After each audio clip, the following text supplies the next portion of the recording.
Hi, this is Carmen Bellman, and I have my first guest, which I'm so excited. Her name is Gengi, and she's here today to talk about how to close businesses and how that opens doors and opportunities in your life. How you been?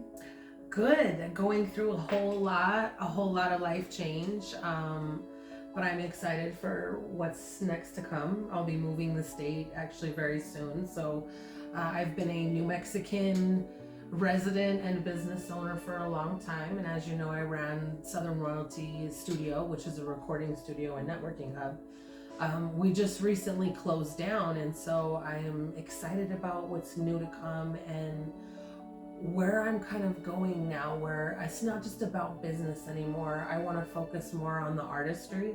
And I feel like I was constantly repeating myself and telling people what they should do for their artistry and what resources they should use and the steps and taking it. And I just don't feel like a lot of people were utilizing it. And so instead of talking about it, I'm actually going to start doing what I was telling them to do so they can see the evolution themselves. This sounds really interesting. I have a question. Why do you, okay, I don't know. What was the main reason that you decided to close the studios? Because I had the opportunity to go see it, and it seemed to be doing well. It was. So it what was doing happened well. there? So me and my husband are going through a divorce, and I was going to pass over the studio to him, and he lost the lease. Basically, long story short. So it just, honestly, I wasn't invested in it right now because I feel like to take on the responsibilities that need to be done to get through this and to be able to start my own life and new chapter, I really needed to just focus on myself. And so I wasn't trying to take over the business, I was trying to actually pass it down. Was it a difficult decision to make, or? It wasn't even a decision, it's like we were forced into it. So I just got an email and basically a call from the main property owner, and she was like, look, this is your 30-day notice. There wasn't much of a conversation, and I know, yes, we could have gotten another lease and opened up in another location, but for me, being the heart of the business and being the person that was primarily there all the time and pushing for the marketing and running the social media and basically living and breathing the business, because that's what you do, I realized that my passions were changing and my heart wasn't into it the way it once was. And I felt like I said, it was a revolving door, constantly telling people what they should be doing. And I wasn't seeing the results of it. I was just seeing... It was like swimming against the river. Like you wanted to move forward, but you felt stuck in it. Like you weren't doing it because it's your passion. Yes. More. Yes, and it was work. It was genuinely like work trying to take these people to a water hole and then they don't drink. You know, I felt like I was drowning them in knowledge that they weren't ready to grasp or read into or pick up, you know. And so at that point I just kind of, I was ready to pass down the business. And like I said, with the separation going on, and of course I wanted Beans Valentino, that's my son, I wanted him to take over in the business. And I understand it's really hard to let go of everything. Yes. I mean, in this case it's a business, but you're familiar with it, and like not knowing what's coming next, not knowing like your income, how it's gonna look like. It requires to be brave. Yes. And to just go for it and see what happens. Yeah, basically. And not everyone is on that position. People holding to something because that's all they know.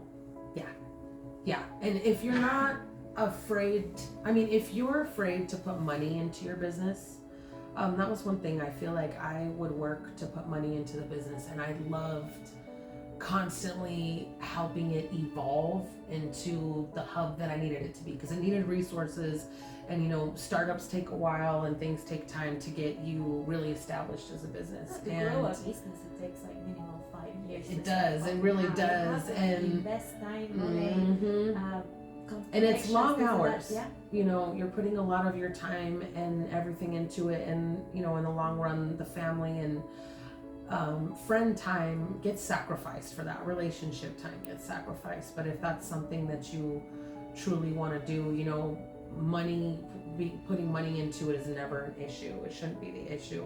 But you're right. A lot of people are afraid of taking that leap of faith and saying, you know what, like, let me quit my job being a teacher and open a business as a recording studio because it's something I love. And that's what I did. But unfortunately, the little voice inside us sometimes is so negative and it wins, you know. But not just that, like the people that you're surrounded by, sometimes they don't see what you can see, and they're like, no, that's not gonna work. There's no market for that. There's no people that, I mean, you're just starting. How are you gonna get involved in this? You know, it's gonna work, you know, and that. At least I feel like most of the time, that's why people don't make that step forward and decide on a different job. Because family and everything, it seems to be priority, especially in what society teaches us, that, you know, it's frowned upon for you to take a leap of faith and pursue your dreams. Because everyone's like, oh no, you should conform and be this, or you know, you should just go home, or you should just go back to your job and do what you're doing. Yeah. And it's like, no, this is me showing you my independence and who I really am. And you know, if it was easy, everyone would just do it. It would just be the way. Yes. And a lot of people don't want to put the work in to do it, and that's one thing I learned: fearlessness. It's fear to fail, to not succeed, but then it doesn't matter, you win. Either way, you win experience or you just win it all. Right? That's exciting. And that's how you have to get yourself to that level to, you know, you have to get to the breaking point where you're willing to drop it all and let it all go for that majestic change. And I think that's super important, that not a lot of people take the time to push for their passions. You know, and even in closing the business, that place will still always be my passion. It's still a love. But I realized that I was so focused. The whole reason why I opened the business was because I was tired of going to recording studios and my songs would be on ringtones, or the master would already be done and I don't even have a copy of it. Or it would be a crew thing and it's going to be dropped under this and you don't even own rights to your music. And I just got sick of playing the merry-go-round, so I opened the business to what it was, you know, in the 2000s, what it evolved to. And now in closing, I realize that I'm still going to be the back of the house for the music industry here in this state. That's what you like. I'm still going to collaborate with multiple recording studios for your resources, for your press kits, for your copyrights. I was always the back of the house in this field here in Albuquerque, New Mexico. And so I'll still continue to do those things, but I realize that my focus needs to be on the artistry and what I'm doing moving forward. You know, a lot of people, unless you were an artist that got to come and work with me, you didn't know that I did multiple genres. You didn't know that I was an amazing writer. You didn't know that I like to read, and that I've written books, and that I'm a lyricist in a way that most people don't see me as, because they just see it business. Actually, it's funny because I remember how I met you. I met you at work. Yeah. Doing branding. Yeah. Random as shit. It was random. Randomly doing branding. Yeah. And that was fun. I didn't know it. I mean, you're like a hustler. You're like involved a lot, and I didn't know. And keep it up. I like that. And that's the mentality. You know, if you need something financially, you go out and get that temp job. You go out and, you know, you figure it out, because at the end of the day, what are our goals? Excuse me. And, you know, I feel like we have to continue to push for that. That's something that needs to be put front and center. And I know that that's not what the world is saying to do. And so being in my position now with the business closing, and I'll be moving out of the state along with working with New Mexico kind of behind the scenes, I'm excited for this next So chapter. what is the new business that you're opening? So honestly, I don't know what I'm gonna open. I know that I've always wanted to open multiple businesses, and I want to do this, and that. And for right now, I'm kind of just like leaving. I don't want to get tied down into something or get stuck in a lease again. I kind of want to explore what doors and avenues I can explore and revisit those passions, because I'm good at a lot of things. So I'm like, what is it that I truly want to do? Because managing isn't it. I don't want to be a babysitter for artists. It's so funny because it's some people at such early age, they know what they want. Mm-hmm. Yeah, they know. Some do. Oh my God, I admire them. It's like even like 5-year-old kids, and they're like, I'm gonna be a lawyer, and they grow up and they become a lawyer. Like, wow, it's awesome. But there's people like me, you, that is, we don't know what we want. And I have a friend from high school. She graduated. We went to college together. I'm an accountant. She was an administrator, I think, if I'm remembering right. And she didn't like it. She graduated. She has her degree and whatever. And then she went to study how you call it for the dental, a dental technician, whatever. Yeah. Yep. And she graduated, and then she went to practice, and then she discovered, I don't like it. She likes hiking, this and that, and then one day in our conversation, she was telling me, don't laugh at me. I am getting old. I'm almost hitting my 40s and my early 40s, and I still don't know what I want. How? And I feel like I did the same. I've got certificates, and I've got associates and bachelors, and I did it all. I did the business. I wanted to be a corporate girl. Once I got into the job of corporate, I was like, ugh, I don't want to do that. But what I realized is that all those degrees and all that knowledge, it led up to what I did at the studio. When I graduated with the animation bachelor's, it taught me branding, marketing, strategy, the artistic side, how to run an artistic business, because music is very much that. And I applied everything that every job that I've ever utilized in that business. And so now I'm kind of like, I feel like I'm the evolved Pokemon, and I'm as big as I can get, and so I'm like, okay, now that we're this fierce, being, what do you want to do? What do you really want to do? Because I feel like half the time I have to dumb my resume down for just to try some stupid shit. You just remind me of something. I used to have like 3 or 4 resumes. Yes. And then I got tired of, like, because I do branding, right? So I used to be like, I promoted this, I've done this, I did accounting, and then I'm acting, I'm doing this. And then one day I was like, I cannot live my life like that. So I compromised it in one, and then I feel like when people see it, if they read it, they must laugh. Because there's they do, because they're like, what are you doing? You're way too overqualified. And I'm like, look, I just want to bartend. Just give me a job. But something that I'm hearing from you, and if you don't know what you want and you're in your 40s, don't feel bad, because like you brought up a really good point. People like us, we have experienced a little bit of here, there, and we have learned, and we have experience from here and there.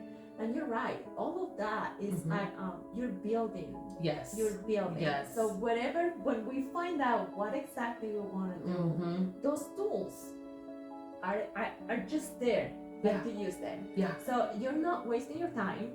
You're not. You just don't know what you want. And I feel like though that's perfect for us, because technically we are the role of chameleons, and what do chameleons promote? Change. People don't like change. They like to be in their comfort zone. They like to, stick with what they know and what's easy. And that's the thing, is that I have never been one to stay with something that's easy. Like, and once I get to that, what is next? What is in the next side? And it's not. I'm not saying like it's well, it might be a bad thing. I don't know. It's it's nice to explore. Mhm. I think life is just once, and you don't know how long you're gonna be here. Yeah. And it makes me sad how some people just focus so much on making money, Mhm. and that's all they do. And they can become millionaires, or they can just have Yeah. how you call it, like not worry, like Mhm. because I handle it. But it's like, is that all? Mhm. Mhm.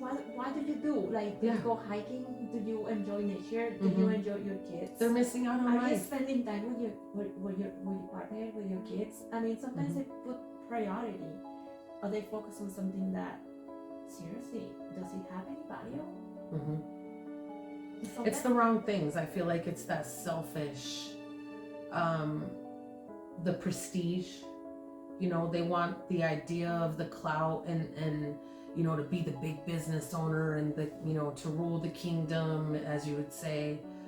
That persona of living that lifestyle, you know, and I feel like a lot of people are constantly searching for that. They want to make themselves feel more superior or better about their life decisions, instead of like, hey, let's step back, let's really evaluate, are we happy in what you're doing? Happy? Well, there's nothing against money. I mean, like, I'm not saying that money is a bad thing Right, to have. right. I mean, having ambitions, having dreams is great. But are you making it to be happy, or is that does that fills you inside, or are you empty? Because I've seen so many rich people that they're so unhappy and they're so unhealthy, you know. But I also have seen families with money that they seem to be happy, and they figured it out, and good for them. I would like to interview them to see how they find it, right? Let's really see, you know. So I'm so happy that you are pursuing your dreams. And what is the plan? Do you have any? I think my next thing is go explore Colorado. There is a huge music industry there. The club scene is absolutely phenomenal.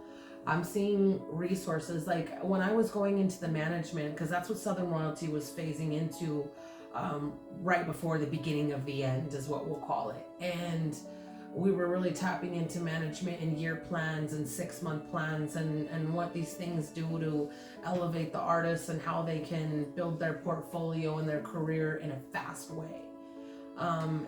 After doing that and all the work for it and seeing, you know, like, honestly, I don't want to be a manager. It's babysitting.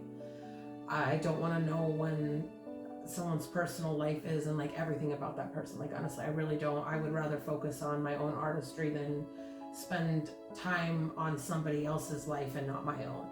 So I just was like, you know what, I don't want to do that. But what I did realize in all the research and what we were evolving to was that Colorado has this amazing scene, and just something about it, it calls me. It's saying, hey, come out here, you know. And I feel like, you know, between all our resources, you know, you involved with the film festivals and all the crazy stuff she does, you guys really need to look her up. High filter screening. Yes. But I mean, you know, that's one thing, is there's so many powerful women here that are powerhouses, that are their own brands and their own locomotive train that are moving in these directions. And I feel like Colorado is going to be a connector for all of us. And so I'm trying to go down there and figure out, what does this look like? How do I connect the dots? What big resources do we need? So your main thing is that you want to move in Colorado to live there, but you want to somehow connect New Mexico talent into there. Yes. And so as because they're not going to blow just staying in the state, and I see that, like, more needs to happen here, more resources need to happen here. Like, the show scene for what New Mexico is not it. Artists in other states get paid for shows. Here in New Mexico, the artists aren't getting paid. It's a talent show. They're signing up, and half the time the artists are paying for those slots. And so we need to change the dynamics of what the industry is, and I feel like it can happen so easily. It's just bringing this new wave of resources and talent that makes these artists have to embrace their professionalism, because that's what's really lacking. That's really because I'm not judging, but like I've met people talented people, Mm-hmm. and I'm like, wow, that person deserves to be famous. Mm-hmm. But probably that person doesn't know the contact Mm-hmm. or, And or branding, how to, or marketing. how to promote their social media, or how to do things like that. And I do agree with you with the film festival. Mm-hmm. I feel like the same thing with filmmakers. Yeah. Like they put their stuff on YouTube. Yeah. There's nothing wrong with it. But I'm like, you work so hard. Right. Work as hard as hours. promoting it and pushing it and as you for did it to for the land product. it on YouTube, I'm like, and there's so many talented. I've seen submissions, and I'm like, these people deserve the chance. Yeah. But how can I help them? Mm-hmm. And I'm on my way there. Yeah, you're building the platform. Exactly. That's what you're doing. But I think, and then with Netflix coming in and having all these big productions filming here, how could it be that possible that the local filmmaker is not growing in New Mexico? Mm-hmm. So it's nice to have people like you that wants to make that connection between one state and another. Just why not? We should be utilizing the Four Corner area, and I feel like for all of our things, film, music, it's all the same. Is that what I'm seeing here after being here and just kind of stepping back and saying, you know what, I'm not going to push the business, but let me just analyze what I'm looking at as a whole, and seeing the states and the artistry and how they're moving. Yeah, it's like they're all at the same spot where we make a reel or a music video or a dope song and we're like, okay, that's it. And it's like, no, we need the marketing strategy behind it, and we need the hours of work behind it every day. And that's what I want to see is like, if we can put, hundreds of hours in on an animation or a movie or a song, and even the song, when we're creating music, how much hundreds of dollars are we putting in the production? We've got recording time, you wrote it. If you have features on there, you're paying for their recording time. Then we need the mix and the master and then video, then you need graphics, then we have lyric video. So, I'm just looking at like how much hundreds of dollars do we put on this one thing? If we focused on pushing it as much as we focused on building it, they would be successful pieces. And so that's what people need to embrace, is that it's the next chapter of change. Just because you finish something, what's the next chapter of that product? What would you recommend a singer, for example, to, how difficult that we are in the arts, right? With both of us. It's so difficult to have a regular income or to support yourself while you are pursuing your dreams. What kind of an advice or tip you have for those people? Do everything you didn't do before. That's serious. A good one. Do everything you didn't do before. What you've done. You know how much time you've put into it. If you keep doing the same thing over and over, we're going to get the same results. Exactly. So it's like, try everything you didn't do. And it's again, taking yourself out of the comfort zone. It's the same as closing a business. It's yes. like, you're like applying change. You're holding back. You're holding back because that's all you know. Yeah. And I'm looking at now I'm putting money into my artistry versus putting money into the business. And I'm really excited about what's going to come out, what's going to drop. And I'm embracing this in a whole new way. It's a whole different, like when you get to this phase where you're doing something different and you have your plan. Like on my phone, I literally have like the songs, their original beats. It's like a spreadsheet basically. Are they leased? Are they bought? Is it an exclusive? Is it a mixtape? How far in the production do I have lyric videos? Did I send this out? Like there's so many things that go to it. But when you see the outcomes and you're getting your videos from these creators and you're getting your graphics and you're following the plan and the goals that you set yourself, you are going to believe in yourself in a different wave. And that's what people need to embrace, is the new chapter, the next chapter of change. You want majestic results. Do something you didn't do before. Okay, so just to have this in my head, like really clear.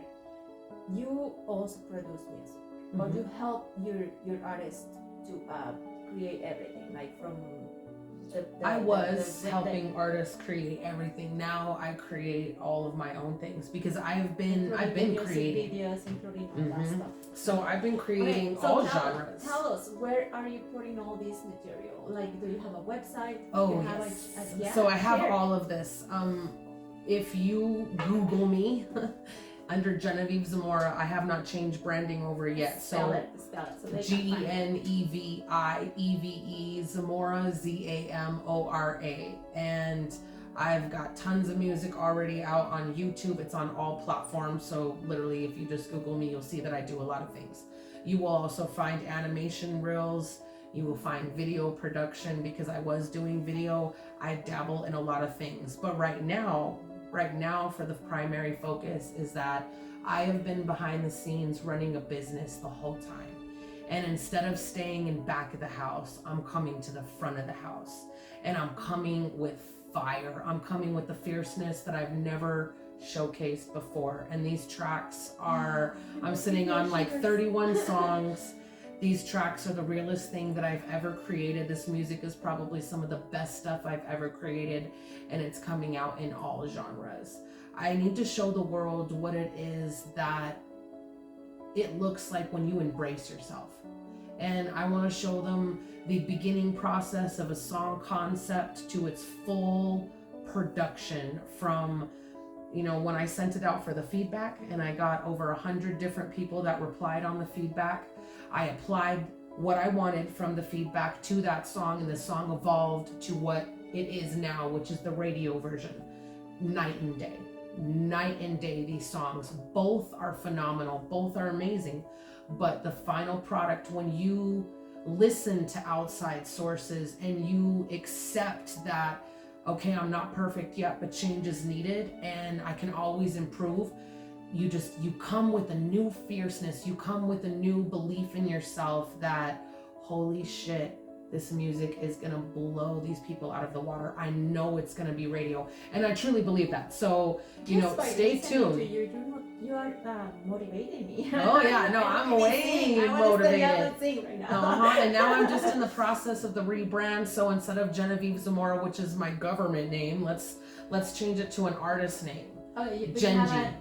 Gengi. So Gengi, Gengi, Gengi. Do you have an email where people that are listening or they're watching? Yes. If they're the official Gengi at gmail.com.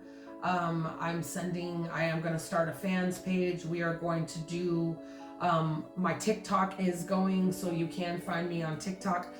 That's what has to change for me. And so I don't like being a social media presence. I don't like splashing my life all over the world. But I realize that if I'm going to come out, I have to accept the change too. This is a different subject. I don't like to share my private life either, but sometimes in this industry it's so tough. So I would like to interview someone who knows about social media and teach us how to use it. Oh, I got a girl for that. There you go. I do got a girl for that. And you would love her. Because sometimes as an artist, like you feel like you have to post just to stay. For example, an actress.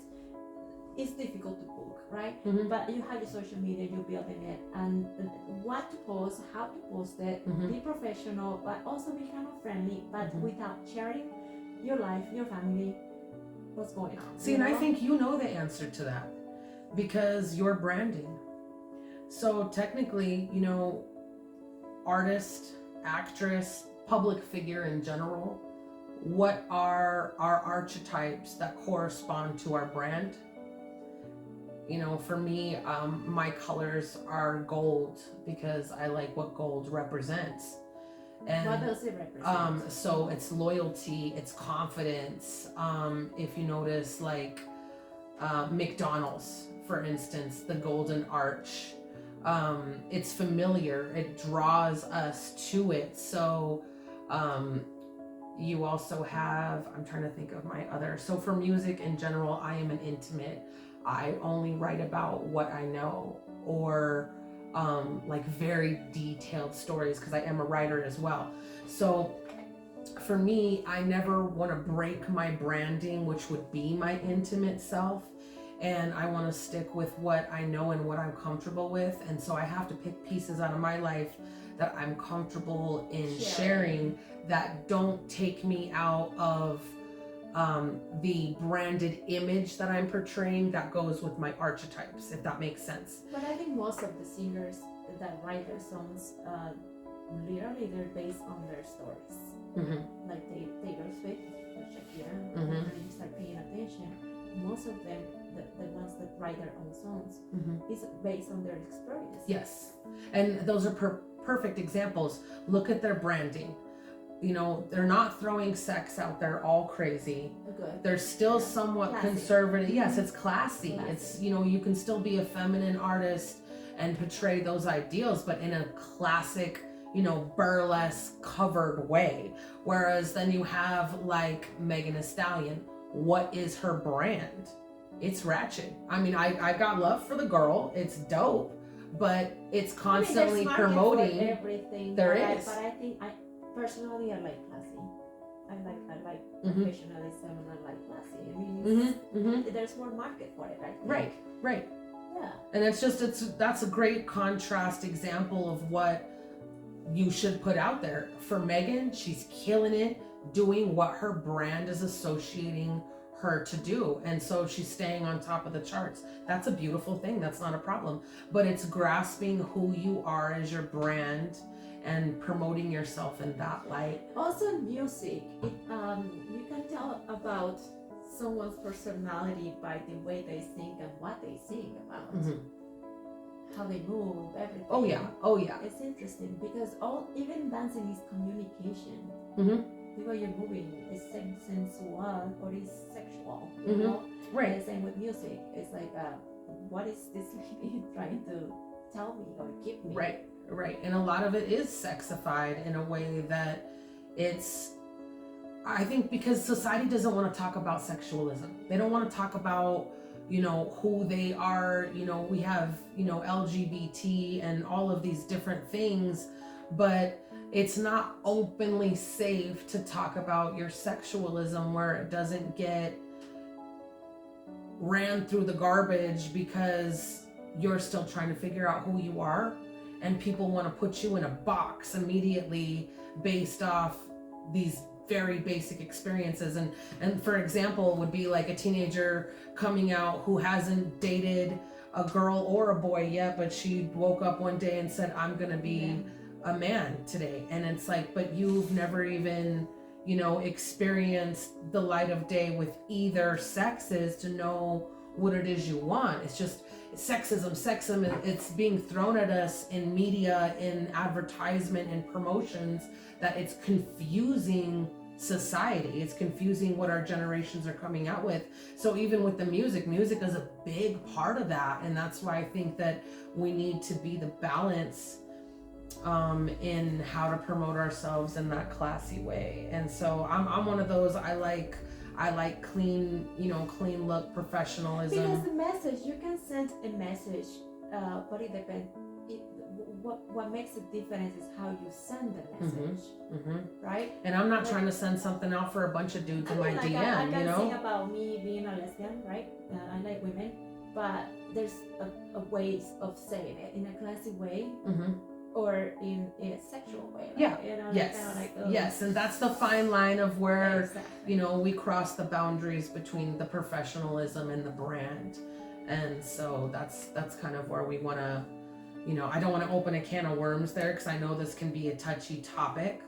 But, you know, this is just examples of us seeing what the archetypes are and the ideals present in how you promote yourself on social media. Yeah, send your friend to me. Yes. I would like to learn as I well will. how to manage the social media and what is the right thing to post, to say, you know, to do, because I don't want to share what I'm eating today. Yeah, exactly. Or who am I dating? Yeah. Yeah, exactly. So, okay, so when are you planning on moving? What part? So I will be out of here probably right before summer hits, maybe May, April-ish. I'll be going up. I'll be in the Denver area. So I really I'm really excited, man. I plan to tap into the radio stations. I even thought about just like going to get a job as a disc jockey and maybe talk for the radio, because I know that in all the things that I've dabbled with, that could open the door for something like that. And I think that'd be fun as hell. Yeah. Oh yeah. So I was just like, you know what? It's time to explore again, you know, what you want, because I'm all about that change. And I guess, you know, I'm going to continue to be this evolving something that is going to continuously try new things until it's over, because I know that even when I'm old, I plan to retire making kids books. And that's like totally left field, you know, but I'm like, shit, for all the, you know, artistry, and after doing the animation bachelor's, like, it's so easy to do some of those things. Yeah. Mm-hmm. Yeah. So who knows? Next chapter, Gengi. Next time, we'll see. Yeah, before you go to Colorado, I hope to see you again. Mm-hmm. And thank you so much. This was so interesting. I'm glad to hear that you are going for everything. Mm-hmm. I can feel it in your energy. Yes. And I wish you the best. Seriously. Thank you. Let's keep in touch. So this video, I'm gonna upload it on YouTube, and hopefully soon will be a podcast and on Spotify and stuff like that. It's my first interview, so nice. Take it easy. Uh-huh. Thank you so much, Carmen Dolman. Gengi.